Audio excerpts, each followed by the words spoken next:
E botta e risposta tra i sindacati e l'amministrazione comunale di Agrigento dopo la conferenza stampa dell'assessore Domenico Fontana sull'avvertenza che riguarda il futuro dei netturbini.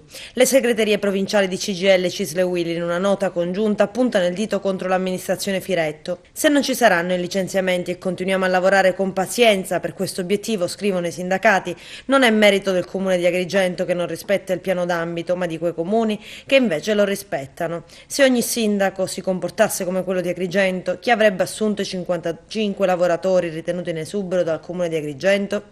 L'assessore Fontana, proseguono i sindacati, addossa le responsabilità dell'eventuale mancata ricollocazione in altri cantieri ai sindacati. Se non si trattasse di cose gravi che si ripercuotono sulla serenità delle famiglie, ci scapperebbe da ridere. Affermare che il comune non torna indietro qualunque cosa accada non ci sembra una dichiarazione da uomini saggi, ma semplicemente da uomini che non hanno la sensibilità di comprendere quale dramma c'è dietro ogni famiglia, puntualizzano i sindacati. Qualche lavoratore ci ha riferito che il proprietario dell'appartamento dove vive in affitto gli ha detto che, trovandosi a rischio del posto di lavoro, deve lasciare la casa. Un altro ci ha riferito che avrebbe deciso di mettere su famiglia, ma con questa minaccia continua non trova il coraggio di avventurarsi. I mutui da pagare, eccetera.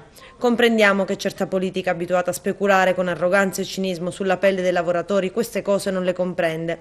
Ovviamente per quanto ci riguarda non chiediamo assistenza sociale, nessun pietismo, semplicemente il rispetto delle regole, concludono le tre sigle sindacali.